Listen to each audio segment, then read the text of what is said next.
命运拐角处的误入与觉醒。1997年出生于西安的王格格，本名王潇。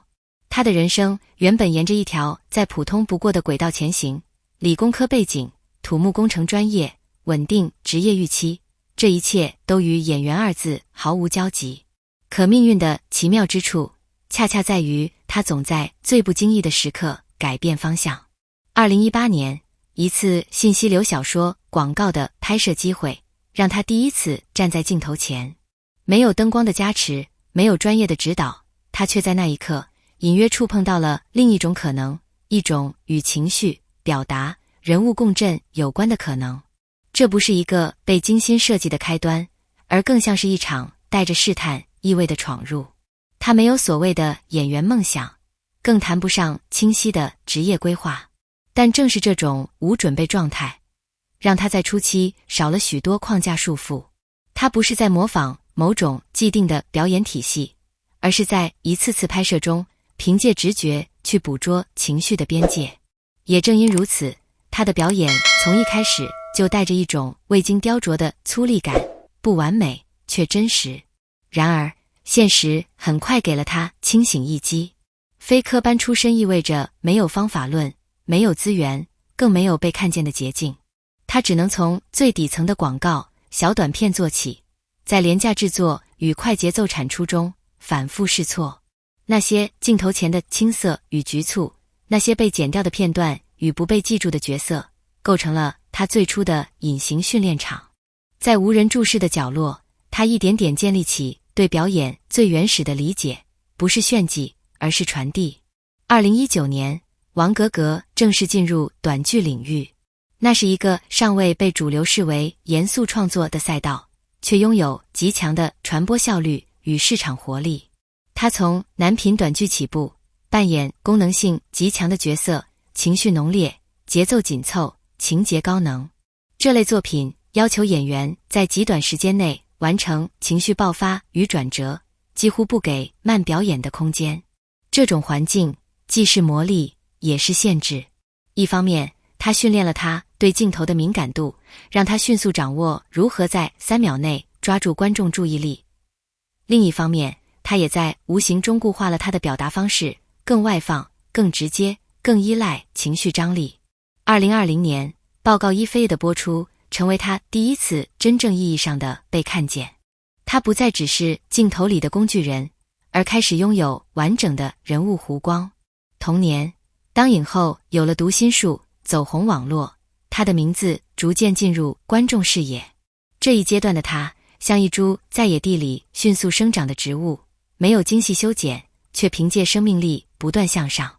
但快，从来都是一把双刃剑。在效率至上的生产逻辑下，演员往往需要在极短周期内完成拍摄，角色更替频繁，来不及沉淀。王格格也不例外，他的成长是在高强度输出中完成的，这意味着他必须用数量去对抗经验的不足，也必须在重复中寻找变化的可能。2021年之后，王格格进入真正意义上的爆发期。河神的新娘进一步扩大了他的观众基础，而2023年则成为他职业生涯的一个极端节点，一年拍摄近80部短剧，几乎以刷屏的方式占据平台内容。你是我的万千星辰、脱缰、玫瑰冠冕等作品接连走红，他所塑造的角色类型也逐渐固定。强势却脆弱的女性，爱恨极致的情感关系，在命运压迫下反击的破碎感女主。破碎感成为她最鲜明的标签。观众为这种情绪买单，因为它直击人心；平台强化这种表达，因为它高效转化，而她本人也在这种成功路径中不断加深对这一类型的依赖。2024年，情迷、簪花女王累计播放量突破50亿，这不仅是数据上的胜利，更意味着她在短剧领域的统治力已经形成。她不再只是演员，而成为一种内容符号。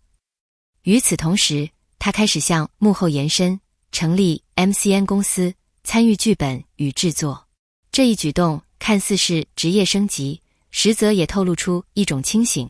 如果只停留在表演层面，它终将被替代。只有掌握更多创作权，它才能真正建立长期价值。然而，站在高处也意味着被更多目光审视。标签的力量越强，束缚也越深。观众开始期待他必须这样演，而一旦偏离，质疑便随之而来。4. 破圈尝试，从舒适区走向不确定的战场。2026年，王格格做出了一个在外界看来冒险的决定，参加《无限超越班》第4季。这不是一次简单的综艺曝光，而是一场公开的能力检验。他主动离开自己最熟悉的短剧语境，进入一个以演技为核心评判标准的舞台。他的初衷并不复杂，学习、修正、突破，但现实远比想象残酷。在即兴表演中，他的情绪表达被认为过于单一，层次不足。在人物塑造上，他被指出缺乏细节与留白。更尖锐的评价甚至直接否定他的转型价值，认为他适合回到原来的赛道。这些声音并非单纯针对个人，而是整个短剧演员群体长期面对的偏见。他们被视为快消品演员，被默认缺乏系统训练与深度能力。王格格没有反驳，他选择承认差距，也承认自身局限。这种态度在某种程度上比任何辩解都更有力量。他没有试图证明我已经足够好，而是坦然面对我仍然不够。这种清醒让他在争议中反而获得了一种新的认同，一种关于真实成长的认同。短剧与长剧的差异不只是时长问题，而是表演逻辑的根本不同。短剧强调及时反馈，要求演员在最短时间内完成情绪释放；长剧则更注重人物的渐进变化，需要层层递进的心理铺垫。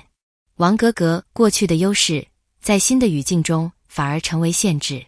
他擅长爆发，却需要学会克制；他习惯直接表达，却需要理解潜台词；他依赖情绪冲击，却需要建立人物结构。这不是简单的调整，而是一种认知重构。他开始重新学习表演的基础，如何分析剧本，如何构建人物动机，如何在镜头前少做一点。